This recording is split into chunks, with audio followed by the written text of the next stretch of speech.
What is going on, Headliner Nation? Hopefully everyone is doing well out there. Today we're going to be diving into our last set of off-season rankings here before week 1. Next week, we're getting ready to dive into the regular season, which is absolutely crazy to think about. Now, these rankings in today's show are a consensus ranking of myself and Kyle's tier rankings. But today, I'm going to be covering our top 15 quarterbacks, our top 15 tight ends, and our quick and dirty top 30 running backs and wide receivers. That's a lot of rankings to cover in one show, so I'm going to fly through these names as quick as I possibly can. Now, if you have questions on players, be sure to leave those comments down below. I'm going to do my absolute best to respond to as many comments as humanly possible. And this show is going to be something we do every single week of the season, so if you like it, do me a favor and hit the subscribe button right now. Now, before we dive in, I do need to remind a lot of people out there that don't worry if our rankings don't match. They're not supposed to. If they did, watching rankings videos would be absolutely pointless. If you really want to find success in fantasy football, it's when we see differing sides of different players in different spots that really help us make the best decisions for our fantasy football team. We're all human, and a lot of us will overlook things time to time. That's why we got a community here full of like-minded people that just want to win championships. So if the thought of some last-minute fantasy football rankings is getting you all juiced up more than Jake on a Monday morning making a cup of coffee, hit the like button right now because it definitely helps us out right here on YouTube. And then let's go ahead and dive in to the quarterbacks first. And let's kick it off right here at tier 1, where I have Jalen Hurts, Patrick Mahomes, Josh Allen, CJ Stroud, and Lamar Jackson, what I believe are everyone's top 5 quarterbacks in 2024, at least here on planet Earth. When it comes to Jalen Hurts, now he has a trio of wide receivers. Remember, they just added Jahan Dotson. We got Saquon Barkley in the backfield, giving defenses something to think about, and a new offensive coordinator in Kellen Moore. Then we go down to Patrick Mahomes. More offensive weapons than he's probably ever had at one time, and now they just got Juju Smith-Schuster back. Is that some huge addition? Probably not. Juju hasn't done anything in like 5 or 6 years. But we know that Hollywood Brown is a little bit banged up. We know there's a chance of a late season suspension for Rashee Rice. Xavier Worthy, he's a rookie. Travis Kelce getting a little bit older, so they're adding more pieces to make sure that Patrick Mahomes has weapons all over the field. Add in the fact they're chasing a three-peat, Patrick Mahomes is going to put up some points this season. Then we got Josh Allen. Doesn't have that alpha wide receiver, but he's got a lot of great wide receivers that have great roles. Guys like Khalil Shakir, Curtis Samuel. What about rookie Keon Coleman? Can he take a step forward as a rookie? Plus, we know Josh Allen can use his legs as well. Then we got CJ Stroud. Arguably the best trio of wide receivers in the NFL with Stephon Diggs, Nico Collins, and Tank Dell. CJ Stroud going to put up some big-time touchdown numbers, and then Lamar Jackson. Even though he doesn't have a ton of weapons, Lamar Jackson's never had a ton of weapons, and he still finds a way to put up big-time fantasy points when he's healthy and on the field. With King Henry in the backfield, maybe he can take a little bit of that beating away from Lamar Jackson and keep him healthy all 17 games. But now let's go take a look at tier 2, where we got Anthony Richardson, Jordan Love, Brock Do-'em Dirty Purdy, Kyler Murray, Joe Burrow, and Jared Goff. Now, with Anthony Richardson, he's kind of like a wild card, right? We have no idea what his actual ceiling is. We just know that it's astronomical. The dude had a game last year where he played like 18 snaps and still scored over 20 fantasy points. We know Josh Downs is a little bit banged up, but he still has guys like Michael Pittman and rookie Adonai Mitchell. Plus that rushing upside where he's going to call his own number around the goal line at times. That's why his ceiling is so high. Up next was Jordan Love, and I absolutely love Jordan Love. So much love to go around this season, and it's really his youthful wide receivers that's doing it for me. Does Christian Watson play a full 17 games? Probably not, but at this point, he is a luxury. With guys like Romeo Doubs, Jaden Reed, and Dontavian Wicks, Jordan Love is going to have a great opportunity to really be super efficient and put up solid fantasy numbers once again. Then we got Brock Purdy. He's still got all of his weapons at his disposal. George Kittle, Brandon Ayuk, Deebo Samuel, Christian McCaffrey. We've seen this story play out before, and we've seen Brock Purdy be a high-end fantasy quarterback before as well. What about Kyler Murray? A lot of people still kind of sleeping on Kyler Murray. When he's healthy, he's putting up right around 18 to 20 fantasy points per game. We know they got him a stud wide receiver in Marvin Harrison Jr., a second-year stud in Michael Wilson that a lot of people still aren't talking about. But it's not just that. They also have stud young tight end Trey McBride, who really flashed at times in 2023. With Kyler Murray's rushing upside, he's got a chance for big-time fantasy points as well. Then we go down to Joe Burrow, Joe Burr, Joe Shiesty, Joe Mama. Whatever you want to call him, Joe Burrow is going to have an opportunity once again to put up some big-time touchdown numbers. Now, the biggest question mark surrounding Joe Burrow is somewhat his health, but also the availability of Jamar Chase. Now that we've seen CeeDee Lamb sign a ridiculous contract, you have to think that Chase is right around the corner as well. They still have T. Higgins for another year, and as of right now, Joe Burrow seems 100% healthy, which is not something we can say most offseason, so he's right here in tier 2 as well as Jared Goff, another highly underrated quarterback. Just because it's Jared Goff and he plays for the Lions doesn't mean you should ignore him. Get rid of all that old bias. The Lions are a top 5 NFL offense, and they have been for back-to-back years. Jared Goff has guys like Amon-Ra St. Brown. How about Jamison Williams? Can he take a step forward here this year? And then last year's tight end one, Sam Laporta. With that running game, Jared Goff can put up some numbers. What about tier 3? This is where we got Tua Tagovailoa, Dak Prescott, Caleb Williams, and yes, Matthew Stafford. I'm a lot higher on Matthew Stafford than most people, but we'll get to him in a second. So I'll start off with Tua. And what do we know about Tua? Well, this Miami Dolphins offense is super fast and puts up big-time points. With the likes of Tyreek Hill, Jalen Waddle. Now they've brought over Jonnu Smith at the tight end position. They got Odell Beckham as well. Not relying on too much from Odell at this point, but that three-headed monster in the backfield is only going to help Tua's causes, and there's no reason to believe that Miami isn't going to put up big-time points once again. What about Dak Prescott? Now we know he's got his binky back in CeeDee Lamb, but what does he have after CeeDee Lamb? Jalen Tolbert, Brandon Cooks, Jake Ferguson. I know, it's not murderer's row by any means, but this running game in Dallas isn't what it used to be, and they're going to have to throw the ball because all the other teams in the division got a little bit better. Even though the Cowboys may not be Super Bowl contenders, we don't care about that. We're here for fantasy points, and once again, Dak's going to have that opportunity. What about Caleb Williams? Another guy with a trio of wide receivers that is just amazing. We got Rome Odunze, the rookie wide receiver. We got Fat Keenan Allen now, and then on top of that, we still have DJ Moore. But that's not all we have. We also have Cole Kmet and Gerald Everett and DeAndre Swift. We have tons of options in this Chicago offense, and the glimpses we've seen of Caleb Williams thus far leads us to believe he's going to be able to handle the bright lights of the NFL. And then lastly, it's Matthew Stafford. How can everybody love Kyren Williams and Cooper Kupp and Puka Nacua but not love Matthew Stafford? Do you realize that he is the guy that has to deliver the balls to those dudes? Once this offense got to full steam middle of 2023, Matthew Stafford was one of the best fantasy quarterbacks in the entire NFL. They're all entering the season basically fully healthy. Puka has returned to practice, which is a great sign, so Matthew Stafford deserves to be this high in the rankings. Now, all right, before we get into running backs, I got to make sure you guys are all signed up and ready to go over on Underdog Fantasy. The season is almost here, which means it's time to do what we do around here, and that's win some money. We're going to be doing player pick'ems and Underdog champions all season long, so you need to head over to Underdog Fantasy or download the app. Sign up for a new account using the referral code Headliners when you do so. Then, all you got to do is make a minimum $10 deposit. If you do that, you're going to get a first-time deposit bonus of up to $1,000 in bonus cash. But yes, there's even more. If you sign up using our referral code Headliners and make your minimum deposit, I'm also going to send you a free 2024 fantasy football draft guide because I know a lot of people are still drafting before the season starts. It's going to be a ton of fun all season long, and I'm looking forward to playing alongside you, Headliner Nation. But okay, now is the time for the quick and dirty top 30 running backs here in 2024. And just like we did for quarterbacks, I'm starting in tier 1,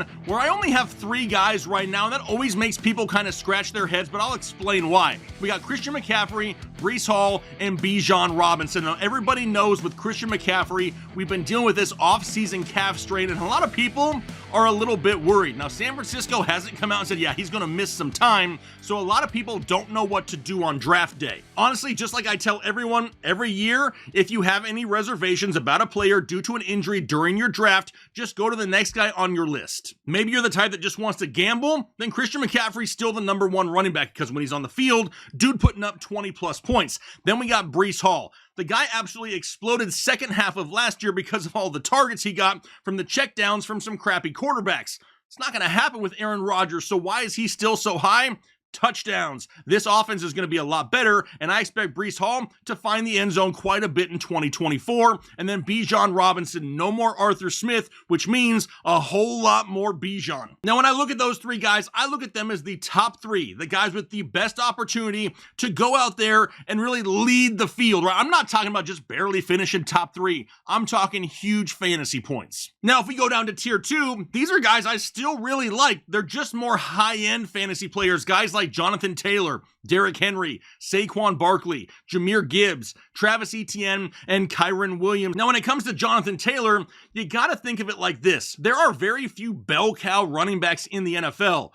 Jonathan Taylor is going to be one of those guys this season, and he's running behind one of the best offensive lines in the NFL. Then we got Derrick Henry. Now he goes to Baltimore, one of the top rushing teams each and every year. They didn't bring him in there to not use him, even though his yardage and volume may be slightly lower than his career averages. The touchdowns, they could be huge this season. Then we got Saquon Barkley on arguably the best offense he's ever been on, behind arguably the best offensive line he's ever had, in an offense that's going to score a lot of points. Love some Saquon this year in a bounce. Can we call him a bounce back? The dude's finally just getting an opportunity to really see what he could do. Then we got Jahmyr Gibbs, one of the top fantasy running backs last season, and really only had a role for half the year. Now we get a full year of it. Absolutely love it. What about Travis Etienne? Another bell cow running back in an offense that has capabilities of scoring a lot of points. We know that Calvin Ridley is no longer in Jacksonville. We got rookie wide receiver Brian Thomas Jr. Christian Kirk is back and healthy. We got Gabe Davis,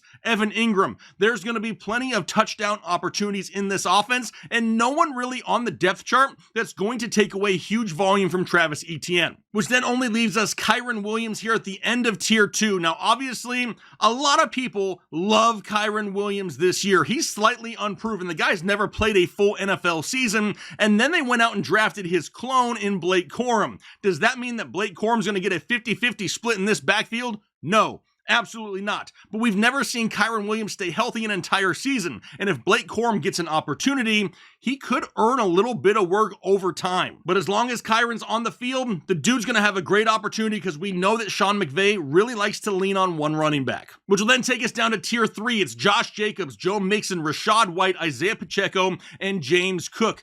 I really love this clump of running backs when it comes to your fantasy football drafts. Almost one of these guys is on every one of my fantasy teams, it seems like. Josh Jacobs. Everybody has jumped ship on Josh Jacobs, and I really don't understand why. We talked earlier about Jordan Love and what this offense could be. If that's the case, opposing defenses are going to have to worry about the passing game, which means for the first time in his career, Josh Jacobs could have the biggest running lanes that he's ever had. We're talking about a former #1 overall running back in fantasy football, now in a better situation. I'm not hopping ship. What about Joe Mixon? Now he's in Houston, behind that great offense. He had a great offense in Cincinnati, so what is really going to change? Joe Mixon is a guy who's finished top 5 at the position in 2 of the last 3 seasons. Then we got Rachaad White. What's really changing in Tampa Bay? Do you think Baker's not going to check down anymore? Yes, Baker is still going to check down. Now, Rachaad White may not be overly efficient, but he's definitely going to rack up some receptions and help us out there.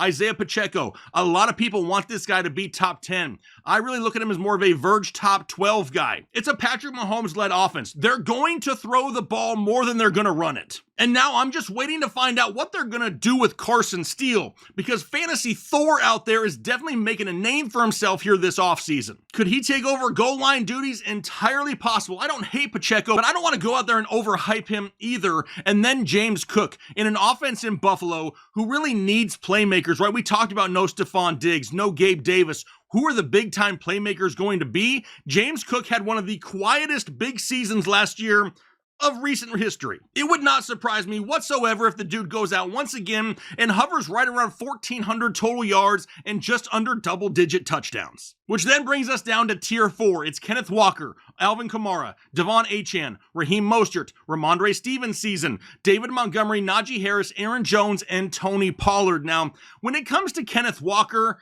a lot of people want to overhype him as well. The dude is a top 20 running back each and every year, but each and every year, people try to force him into the top 12. There's a lot of unknown with this Seattle offense, which Geno shows up, and I still will not forget that Zach Charbonnet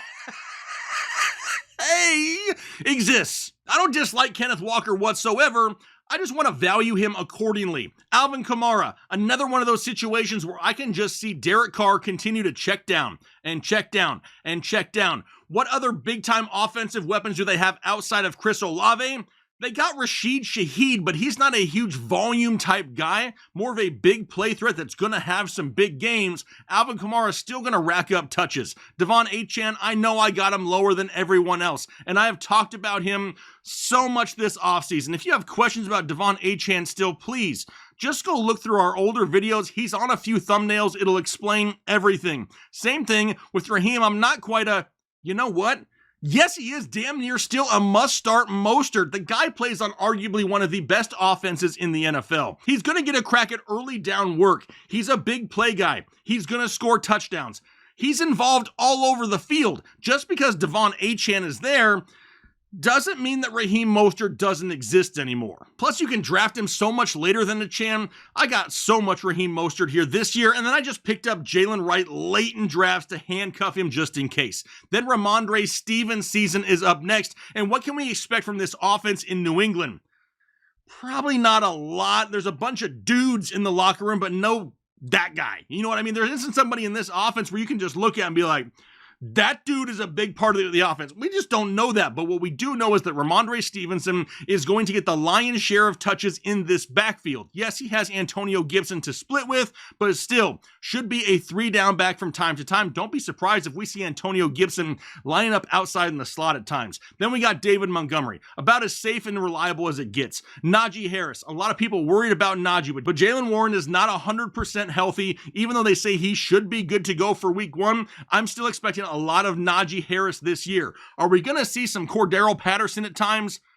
Probably, but we're definitely going to see Najee more than anyone else behind an upgraded offensive line and hopefully better quarterback play. Then we got Aaron Jones. The only issue with Aaron Jones is the same thing that it is every single year, and I don't care what team he plays on. It's, is he healthy? Is he on the field? Because if he is, the dude can put up big-time fantasy points. He's done it routinely over his career. Then we got Tony Pollard. A lot of people want to write off Tony Pollard because he's not the bell cow anymore. Have you forgotten that the reason that he struggled last year was because he was a bell cow? He does better in lesser roles. Now he's in a backfield splitting touches with Tajay Spears, and that is a good thing. Which then only leads us tier 5. And honestly, there's a few names in tier 5 that you could make arguments for to put higher on this list. We got James Conner, Austin Eckler, Jalen Warren, Zamir White, DeAndre Swift, Javonte Williams, and Brian Robinson Jr. Now, when it comes to James Conner, he's another one of those guys that if he can stay healthy, he's going to be a huge surprise for your fantasy football team, but he gets banged up each and every year,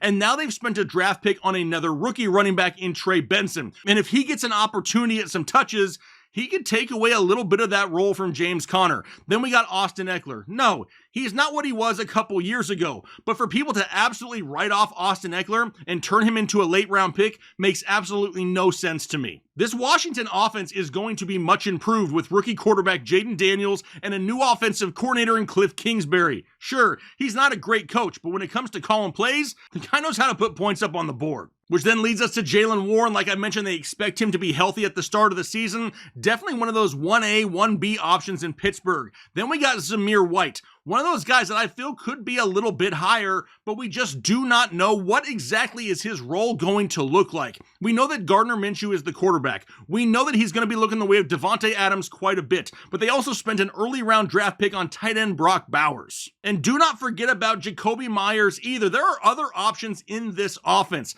Do we see a whole lot of Zamir White? Do they tinker with Alexander Madison at times? Really, we need to find out, and that's why he's lower in a lot of people's rankings, because we just do not know what to expect from him. Then DeAndre Swift. And really the bigger issue with DeAndre Swift is just a crowded backfield. Khalil Herbert, Roshan Johnson. We know there's other options in this backfield. Plus they are stacked on offense with Keenan Allen and Rome Odunze. We got Cole Kmet and DJ Moore and Gerald Everett. There are just options all over the place. It's going to be really hard for him to find weekly consistency. Then we got Javonte Williams. Rumors coming out that they're going to part ways with Samaje Perine in Denver. Does that mean a whole lot of Javonte Williams? Just don't forget about Jaleel McLaughlin either. That guy has earned a role in this offense as well. And then Brian Robinson Jr. What I would like to think is that he is going to eat up 250 touches or so in this Washington offense. but I'm not writing off Austin Eckler that much. Do not be surprised if we see close to a 50-50 split in this backfield. And we've seen over the past few years that Austin Eckler has a nose for the end zone. If Brian Robinson Jr. can't approach 10 touchdowns this year, I don't know if he's going to blow us away with his yardage. With that being said, though, he still closes out the quick and dirty top 30 running backs in 2024. But all right, now we're going to dive into wide receivers, the quick and dirty top 30 wide receivers for 2024. I'm starting to sweat. I'm talking so fast right now. It's hotter than a cactus taint up in this room. Can we turn some air conditioning on, please? Anyway, we got Tyreek Hill, CeeDee Lamb, and Amon-Ra St. Brown in tier 1. My clear top 3 guys. Tyreek Hill, the offense he plays in, obviously, back-to-back 1,700-yard seasons. We got to consider Tyreek Hill at the top tier for sure. Then we got CeeDee Lamb. The guy just got paid. We've been saying for months that he was going to get paid. Now we've actually seen it. You know, he is the top target, probably the top offensive weapon in Dallas all season long. And then what I consider to be the safest wide receiver in round 1, it's Amon-Ra St. Brown of the Detroit Lions. The dude continues to get better year after year after year. A top 5 NFL offense, a clear path to huge volume, and arguably one of the most consistent wide receivers in fantasy football. Then we go down to tier 2. We got Jamar Chase, Justin Jefferson, Garrett Wilson, A.J. Brown, Devontae Adams, and Marvin Harrison Jr. For Jamar Chase, a lot of rumors surrounding whether or not he's going to be on the field or not. I don't see how he's not. Now that the CeeDee Lamb deal has gone through, I expect Jamar Chase's to be right around the corner. Justin Jefferson, a lot of people worried about what can he do with Sam Darnold. Dude produced last year with Nick Mullins. I'm not too worried. Then we got Garrett Wilson. Now he's got Aaron Rodgers back, so you know that connection is going to be elite this season. A.J. Brown is still super high in the rankings, but a lot of that has to do with Kyle liking him a lot more than me. Now, don't get me wrong. At the end of the year, A.J. Brown is going to put up some big time numbers, but what are they going to look like weekly? That's where my concerns are. A lot of inconsistencies with so many weapons in that offense. Then we got Devontae Adams. This one is sheer volume. We saw Gardner Minshew last year supply Michael Pittman week after week after week, and now he's going to do the same thing with Devontae Adams. And then we go down to Marvin Harrison Jr. in Arizona. The guy has a clear path to 130 plus targets this season. What's weird to me is we've seen rookie wide receivers pop off like Jamar Chase and Justin Jefferson, but for whatever reason, that excitement isn't really there for Marvin Harrison Jr. I have a feeling it's because he plays for the Arizona Cardinals, but we've seen Kyler Murray supply a top wide receiver in fantasy before, just a couple years ago with DeAndre Hopkins. So let's go ahead and move down to tier 3 then. That's Mike Evans, Chris Olave, Brandon Ayuk, Michael Pittman, Drake London, Deebo Samuel, Cooper Kupp, and Puka Nacua. Now, obviously, there's one name here that is going to stand out to people, but we'll get to it in a second. I still love Mike Evans. He's a guy that's going to go out every year, get you 1,000 yards, and flirt with 10 touchdowns,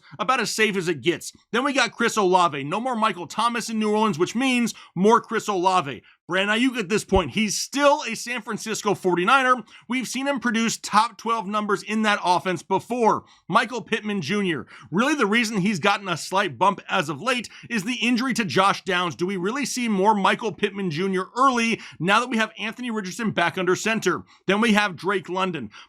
There's people out there that want to put Drake London up inside the top 10.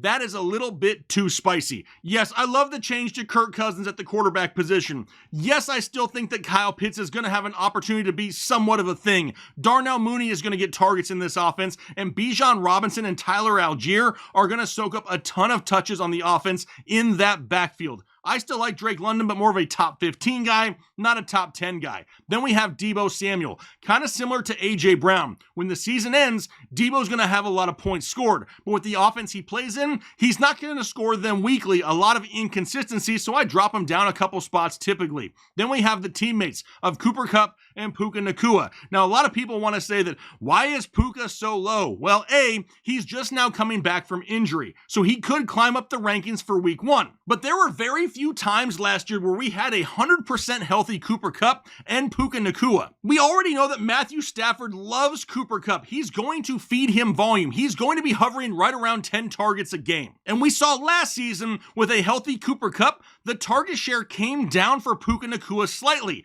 but not just because of Kupp, because of Demarcus Robinson as well. Well, they brought him back in free agency. He's their wide receiver 3 this year. He's going to be involved, and that's why I got both these guys right here at the bottom of tier 3. Doesn't mean they're going to have a bad season. I think they just eat into each other's ceiling. Which then brings us to tier number 4, and this one right here is the high-risk, high-reward tier. Because we got Nico Collins, DJ Moore, Jalen Waddle, Stephon Diggs, DK Metcalf, George Pickens, Malik Neighbors, and Devontae Smith. About as boom or bust as it gets. Now, if you've watched this show for any length of time, you know I'm the OG Nico truther. But with all those targets to go around now that are split between him, Tank Dell, and Stephon Diggs, it's worrisome. I can say the same thing about DJ Moore and his target share. Jalen Waddle. A lot of people have fallen off the Jalen Waddle bandwagon because of last season, when last season his biggest issue was missing a couple games. The dude's still a 1,000-yard wide receiver. We mentioned Stephon Diggs when talking about Nico Collins. It's the same issue with him.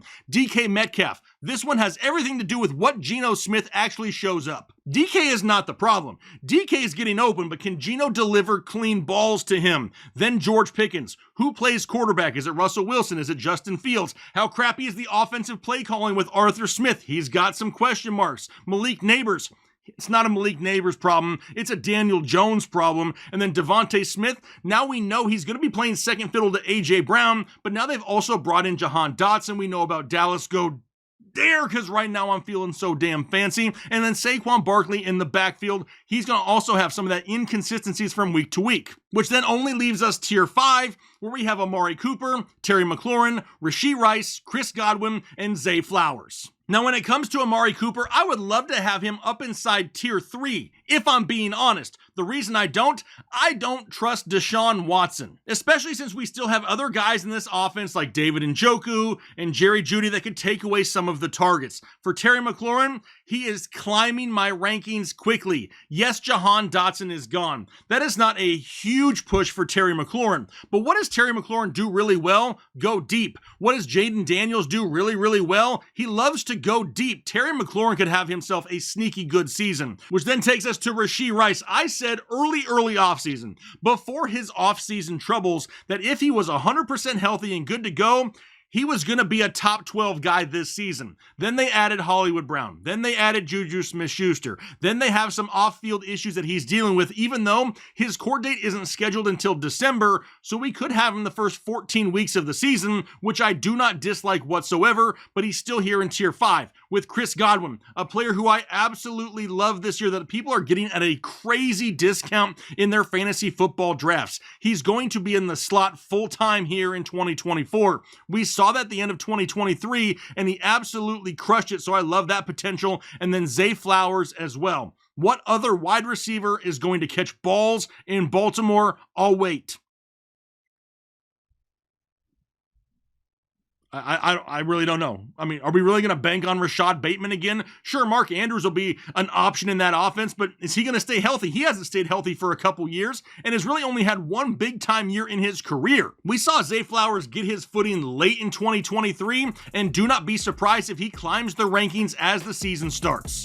Which means that only leaves us tight ends, the football kind. In tier 1 for the tight end position, I got Sam Laporta, Travis Kelce, and Trey McBride. Sam Laporta finished as the tight end 1 overall in fantasy football last year as a rookie. What is really going to change in Detroit to make us think that he's not going to be a big-time part of their game plan once again? I got to keep him there because Travis Kelce is not only just getting a little bit older, he's having to split targets more this year than maybe he ever has in his career. You have to think that the game plan in Kansas City is to keep Travis Kelce healthy. Sure, his volume may be down slightly. They don't have to push the ball to him every single game, but they want him healthy for the entire season because once they get to the playoffs, they can unleash him and go for their 3rd straight Super Bowl. Then we have Trey McBride, arguably the number 2 option in this Arizona offense, an offense in which I expect them to throw the ball quite a bit. Trey McBride is a great red zone threat, so he's here in tier 1. Then we go down to tier 2,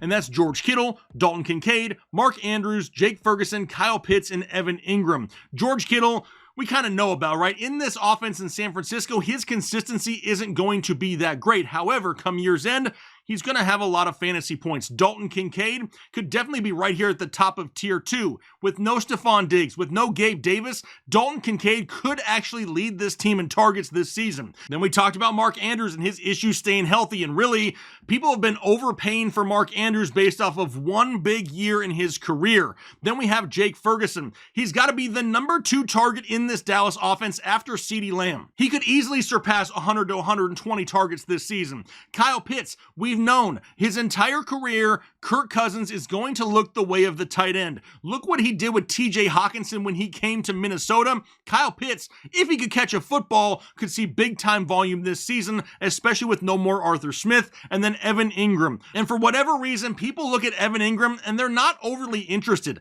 But when it comes to volume, he's among the league leaders each and every year. We know that Trevor Lawrence looks his way. We know that Christian Kirk has had an inability to stay healthy. Brian Thomas Jr. is a rookie, and Gabe Davis isn't some volume type of receiver. Now, overall, this offense is going to be pretty good, but Evan Ingram is the one piece that a lot of people forget about. Which then takes us down to tier 3. It's David Njoku, Pat Freiermuth, Brock Bowers, Dallas Goedert, Taysom Hill, and Cole Kmet. Now, we saw last year that David Njoku's ceiling is absolutely huge. The only reason he's not higher is we're having to rely on Deshaun Watson. And I don't know about you, but ever since Deshaun Watson has come back, I've watched him play football.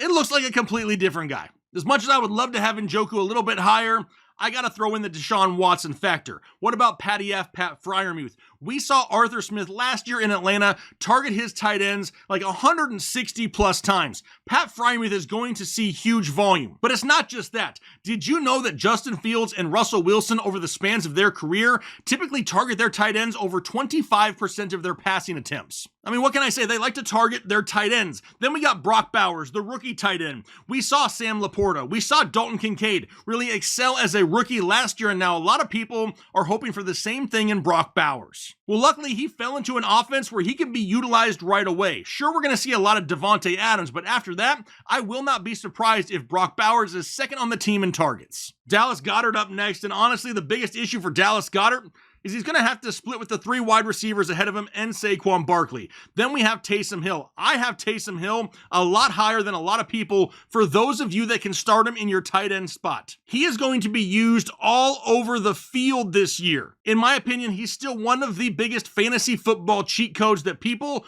just do not talk about that much. So if you're in a league that allows him to play tight end, he should probably be on your bench at least, and then Cole Kmet would love to have him a little bit higher, but with all the options in Chicago, he's found himself right here at the bottom of tier 3. So there you have it, the top 15 tight ends and quarterbacks and the quick and dirty top 30 running backs and wide receivers for 2024. Now, like I said at the beginning of the show, I do not expect your rankings to match my rankings. That would be absolutely boring. It's when we can come together as a community that we can build the best damn rankings in all the land and walk away with the most championship titles. So if that's what you're looking forward to, give me an oh hell yeah down below in the comment section and let me know where you see some of these guys stacking up this season. Remember, I said I'd try to get to as many comments as I possibly could down below in the comment section. But I'm gonna go ahead and get out of here for the day. Hopefully you guys enjoy the rest of your day, and then most importantly, do your part to make the world a better place.